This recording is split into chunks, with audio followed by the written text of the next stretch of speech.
All right, and good morning. It is July the 1st, 2021, and it's Jennifer Britton, one half of the Remote Pathways podcast. Super excited to be here today with my co host, Michelle Mullins. Michelle, thanks for joining me this morning. Looking Thank you. forward. My poor little microphone is struggling today. It's been traveling for 90 days. It's like, I need a break.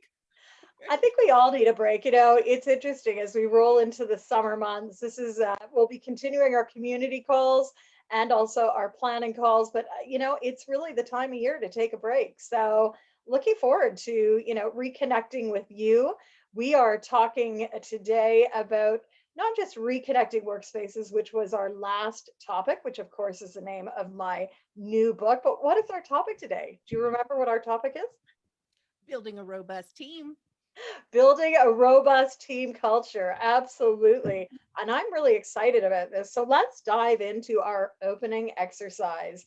And like this little treasure chest, we're going to start with an exercise called coins. And this is an exercise I picked up from a colleague along the way many years ago. And he introduced us at a workshop, getting us to turn to our bags, turn to our purses and briefcases and pockets by grabbing a coin. So, do you happen to have a coin on hand?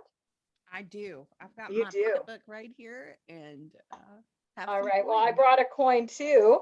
And so, here's what we're going to do we're going to grab that coin, look at it, and we're going to indicate or we're going to share something that happened in the year of that minting.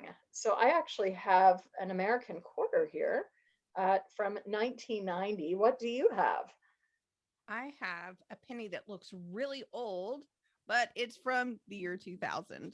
Oh, so interesting. So interesting. So, would you like me to go first in illustrating this Please, yes. exercise? So, 1990, and it's a US coin, which was interesting. 1990, I was living in Montreal. I was in my third year at McGill, and I was studying cognitive psychology. So, what I really remember of that year is I did a lot of swimming. I was working as a lifeguard at the downtown YMCA. I was doing a national lifeguard certification. Really, like it was a full year, and loved living in Montreal. It's a very cold city, at least in the winter months. But I just really think of that year as it was great. And I think that year I went to Cuba as well, actually, which really became the insight or really became the impetus force for me to start getting involved in global issues. So 1990, very significant year. Hadn't thought of that year. How about you? Wow. 2000. You got a I know penny from so much that we 2000. could go down the road in 2000, right? But for me personally, that was the year that my youngest son was born. Ooh, So that was an awesome year. And it just reminds me one of the values that I have is family. And I remember then I was still working remotely, but just in a different way. I was working from home doing ads for people, like making business cards and flyers, little marketing ooh, flyers and things. I had worked for the newspaper for a few years and display ads. And I was like, you know what? I could do this as a business. So um, wow. yeah, so I just remember just the heart behind it that I wanted to be with my family, but then I also wanted to work as well. And yeah, so I've been on this remote working journey for a long time, I think. I love that. I love that. And this is what I love about our exercise today, right? It's like you find out things that you never knew about others. So I never knew that Yeah. you like an ad lady, but that makes sense because as we talk about the digital dozen, you're always like, oh yeah, Sally, the salesperson. Very cool. Very cool. Well, thank you. So you feeling warmed up to dive into building a robust team culture today? Yes, love this topic. I love this topic too. Well, before we get there, just a reminder today is the day we switch into Q3. Can't believe it. So, have you done a mid year review? Have you taken It time? is on my bucket list for this weekend. I am diving in those waters. Have you? I have not, but I have PlanDoTrack right beside me. I'm actually going to just like softly add it to my pile of materials traveling with me for the next couple of months because I'd like to do a mid year. It's been quite a busy year, but all full of good things. So I feel like, yeah, the Q1 focus led to a lot of great things. Certainly the end product of reconnecting workspaces, which I don't even think I had to share last time. So let me grab a copy of that to show it. But what about you? What was Q1, Q2 leading to for Q3 for you, Michelle? Well, I am so excited. I'm developing something called the Amazing Adventure Leadership Program. And it's really something, it started with conversations, just this desire to do conversations, and having amazing conversations with amazing people led to the amazing development of that adventure program. So I'm just diving in those waters, stepping on the gas of momentum and saying, yeah, let's do this. Let's go on this road together. So, and Love it. I'm in the reconnecting workspaces waters with you because yeah, exactly. I'm having fun unpacking that book. I am having fun bringing it to the world with people like you and others, you know. So, for anyone who hasn't heard yet of Reconnecting Workspaces, it is, I would say, a robust 21 chapter resource for individuals, groups, and teams who are reconnecting in the workspace. So, the philosophy is all about connecting, communicating, and collaborating, and really working together to figure out what is next. Now, it's not just a book around post pandemic, it is about reconnecting in a workspace at any time. So I'm looking forward to continuing to build on the momentum that's been gathered. I think the fall, there is definitely going to be a lot of momentum in this. And for anyone interested that's a coach, there will be a second cohort of training starting on July the 21st, and a third cohort running in a pretty intensive way at the end of August. So reach out to me, please, if you have interest in that.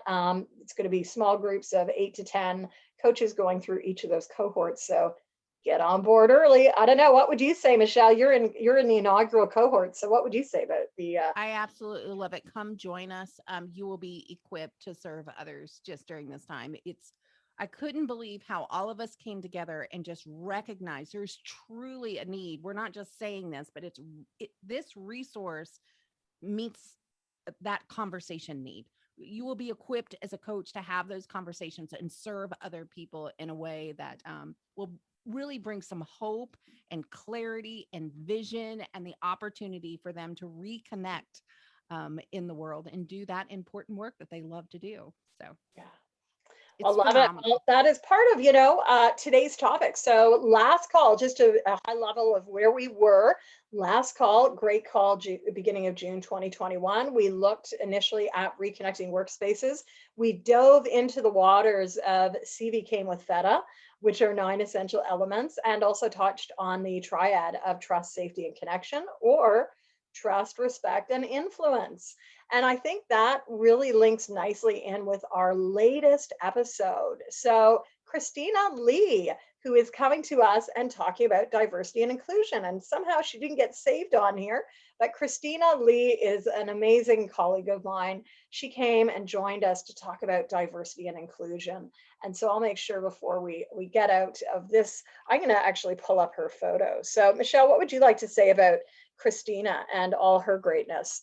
Yeah, well, I was just editing our episode yesterday and just realizing, this is one of our longer conversations that we have, a longer episode, but it is just probably one of our best conversations. Just, that trust, safety, and connection. You can tell that she's really passionate about it. And I think, too, just the valuing and honoring people. That was a thread that I heard throughout. She's just on a mission of bringing every voice to the table. And so I appreciated that. I also appreciated the relationship that the two of you have had, and it just shows again how amazing remote relationships can be, and how they Absolutely. can grow over time. It just wows me. Well, I think, it is such an important, focus. And here's a great smiling photo of Christina, which I hope you see now. And Christina does amazing work in the world with her organization, Paradigm 365, excuse me, Paradigm 360, not 365, Paradigm 360. And I think you'll really enjoy the conversation. It's pertinent right now on so many different levels. So please check that out. It is episode 40, which is also another milestone, right? I'm really appreciative of where we've been going. And we've had lots of people from Patrick Burns to the 6 layers. And I'm not sure what really happened to my slides today, but I seem to be sharing a different deck. So let me just share again, because this is definitely not the deck that I was working on a few minutes ago. it's it's holiday time, I have to say. So let me That's see right. what is happening with this deck, because it is so interesting. Okay, so you know what? I was working forward. So here is where I There was it working is. from. Okay, so there is Christina. I was like, I know I put Christina in here. So our episode 39 before that was 9 things hybrid workspaces need. And we're gonna segue off of a quote, which is from Joe Miller, which is build a culture of gratitude. It is the most underrated way to build a strong team. So I wanted to spend a little bit of time today talking about culture. And I'm actually going to share a whiteboard here, because one of the things I love to do is with culture is talk about, it like a metaphor. So when you think about culture in an organization, Michelle, do any metaphors come to your mind first off? Mm, maybe my coffee needs to kick in. Nothing's kicking in. I'm an image person, so I'm just trying to think. Well, here's what I'm going to do. I'm going to see if I can draw today. Let's see what's happening on my screen. Oh, that may not work either. Isn't this such an interesting day? Okay, I'm looking for my little stylus here. I'll use my finger. So, here's one of the things. I think culture could be not like a J. This is supposed to be an umbrella, It right? looks like an umbrella. Yeah, so a bit of an umbrella, right? And culture is something that wraps around us. So it's truly how we do things. And it not only shelters, but it brings people together from across a distance. It's also really embedded in what? In our values. And Mm, so we need to make sure that with our culture, that we are really utilizing and leveraging who we are. So that's hence the umbrella at the top, but that we're grounding it in who we are and what's important to us. So, a couple of you are probably also very familiar with another metaphor that I like to use around culture, which of course is the iceberg of culture. And so I'm going to stop my share in just a minute on this and bring up the iceberg. But for you, Michelle, what comes to mind when you think of of an umbrella of culture? Because this is a metaphor I've used for years with my clients. So what do you think of when you think of metaphor of umbrella? hmm. Just like shelter, what it's under, I think. Like yeah, it's like I'm covered in some way. Like there's that yeah, it's just a natural thing that comes to mind when I think of umbrella. And I don't know, culture too, I always think identity.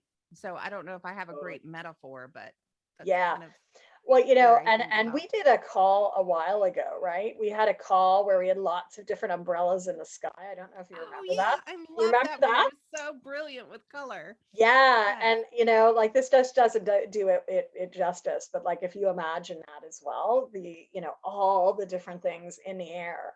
So there's a second metaphor that I want to introduce, and many of you will be very familiar with this one, of course, which is the iceberg, which I originally published in Coaching Business Builder, PlanDoTrack. It, of course, is back in the whole reconnecting workspaces, because culture is something that we see, and it's also something that we don't see. And for many years, I've been involved in intercultural work. We start, intercultural work by thinking about, in the new context that you're operating within, what are the things you notice? What are the things that you can see? What are the buildings looking like? Well, how are the roads structured? What does it mean to like make a phone call? How do phone booths even look like in the country that you're now living? And so in a business context, the things that we see for culture that define us are actually our results. They're the things that I tangibly can see. They're the things that across my screen I know that, Michelle, you're doing or you're not doing. And what's interesting is that really what those results are shaped by, of course, are the things below the waterline, the things that aren't as clear, but are really the things that are shaping either the color of the umbrella or like an iceberg, what the iceberg actually looks like. So just like an iceberg, right? Culture lays and lives and resides so much more under the waterline than above the waterline. And this includes our values, our beliefs, our assumptions, our habits, our mindsets, and our perspectives. And so I just really wanted to put that out because our culture in an organization, as you said, it's our identity. It's like who we are, it's what we do, it's how we do it, but it's also like how I see myself in the world. Mm-hmm. And it's these under the waterline elements that are really shaped by, our own experiences, by the pathways that we've traveled, and by the people that we're in connection with every day. So, what comes to mind when you see the iceberg? I know you've seen the iceberg before, but as it relates to culture, what are you thinking about this morning? Well, you brought me back to the ocean. Of course, I always like water, warmer waters, right? But I'm remembering sometimes that riptide, those high riptide days, right? Where the water can kind of seem calm on the surface, but if you step into it, you can be caught under, So I always think, oh, what's happening underneath you maybe may not see on the surface until you step into those waters. So not Yeah, to be on the negative side, but that's kind of what I want. I want it. My goal would be whatever's happening up here. I hope it's calm. And then also, if you stepped in those waters, you would have the same experience. You wouldn't be caught off guard. So, but this is yeah. actually some of my favorite work to do with my clients is under that water line. Yeah. Well, when you think of that, what does that typically look like then? Where do the conversations go? Because I'm sure some people are like, oh, what does that mean? So where do the conversations go with your clients? Well, I'm all about connecting you with who you are and what you value most, and Mm, then go do something awesome in the world to help other people, mm, but it starts with that alignment of who you are. So the values work is usually where it happens first because it's, when you get that awareness, two things usually happen. One is like, oh, that's what's been missing. That's why I'm off or feeling off, or I'm just that this contentment is happening, or it's like, oh, that's why I like that so much, and we want to move towards that. And then, having those other conversations with, the people that you work with or the organization that you're under, you start becoming curious about, well, what are their values, and am I in alignment with those? So it's just a really good compass of life to It go by. is. And what I so appreciate too is, like we can build culture on multiple levels, right? It's we have family culture, we have team Hmm. culture, we have, cultures everywhere. And so building that and also maintaining that in a hybrid and a remote workspace is really, really critical. And it's easier said than done. So we need to be very intentional once again, and we need to be looking at, what are we doing to signal it to the exterior world. Michelle and I have a much longer podcast coming out very soon on this. And we talk about mottos and mantras and things that like, and even mascots, right? Mottos, mantras, mascots are three things that signal to others what is our culture. So, we show what's above the waterline, but what is below it? And it's really, I do believe in those deeper waters that the change happens and that it's like our unique footprint, or in this metaphor, our unique iceberg.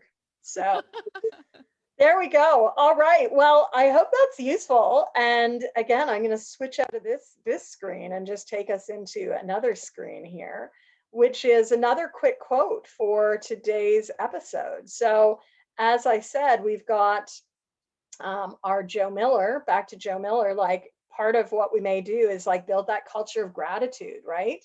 So, what are you doing right now to appreciate others? What are you doing right now to signal your appreciation?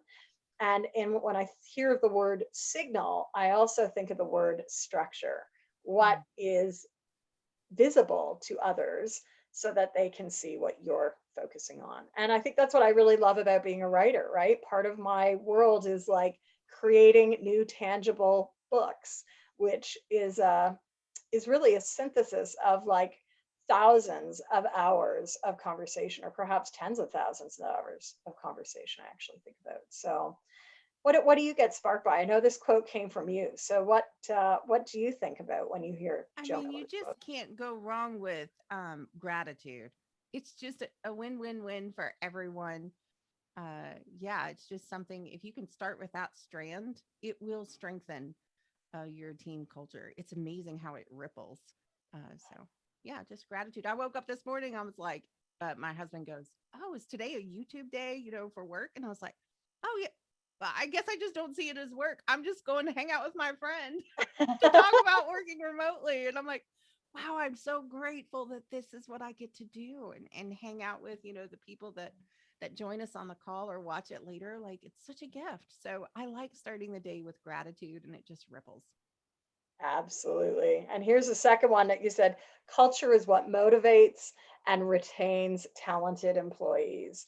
So if you are a CEO, if you are building a team, what are you doing to say thank you? And what are you doing to motivate others and retain talented employees? And I'm trying to think, this topic of motivation has been coming up quite a bit. It's something that I focus on in chapter 2 of Reconnecting Workspaces. So you'll see blog posts over at the Teams 365 blog on this right now. But motivation is such a key area. So anything you want to mention about motivation? Because I know we've either done an episode or I want to do an episode. Have we done the claims model? Did We we? have not done a claims model that I can think of. So maybe we need to do that. I think motivation, every time I think of that, I remember Jennifer Grody's episode that we did, that mojo, Oh, finding more joy. That was yes. Yes. Finding fun, more I think. joy. And we got it, motivation is key. Motivation is key. And we're all motivated by different things. So think about how culture gets shaped and how it motivates and inspires others as well. And I think that's about it. We're going to keep this brief because it is summer and it is time to be snappy. And we are back again in a month's time. So here's the conversation sparker for this month. What's the team culture you want to create? As places reopen, we have a once in a lifetime opportunity to really create what we want and be very intentional with that. Because as we know, once we get going into activity, it's almost like habit. The ruts are formed. So, what is it that you really want to create? What are the things that will reflect your values and your belief systems and the mindsets that you embrace? So, enjoy that. And that is uh, our question for the week. And then we have a content planning session coming 2 weeks today, which I'm super excited about. So, do you want to say a little bit about this month's monthly planning? Yeah, I'm so glad that we have these anchors woven throughout the month. Last time we didn't do a mid-year review. We did the quarterly planning, but we did it just kind of that summer theme. And I feel so equipped. Like, I feel like I pre-decided so many things already that I am free to focus on the mid-year review. So now the content planning is very beneficial if you are doing social media, maybe you're writing, maybe you have a newsletter. This just gives you the time and the space and the questions to reflect upon, to put that important message out in the world. Love it. Well, you're inspiring me, Michelle, to go and print off my planning pages for this month and that the next month, because I'll be on the road these next couple of months. And yeah, bring a project. Yeah, and make sure you're using PlanDoTrack for your mid-year review as well, right? This is a chance to do your quarterly review, but also do that more robust mid-year review. So, with that, anything else you want to mention before we go to wrap up? I think that's all we have planned. Our next call, August the 5th at 7 a.m. Wow. Time is flying. That's what I would say. Like, wow. It is. It is. And so we hope that you're going to enjoy the month of July. We will see you hopefully at the planning session. Do sign up. It's $20. It helps us continue to sustain this podcast. And we know that many of you get great value. Actually, all that attend get great value. So we'd like to have even more people joining us for these monthly planning sessions, which typically happen the third Thursday of every month at 7:30 a.m. And again, community call dates, first Thursday of every month at 7 a.m. Well, Michelle, until I see you again, which will be sometime next week, thank you. And I want to wish you a very happy 4th of July. And I want to wish you a happy Canada Day. Well, Thank you very much. You're So, with welcome. that, everyone, thank you for joining us. Wherever you are on the remote pathway, do continue enjoying your adventures. And until next time, be well. Take care.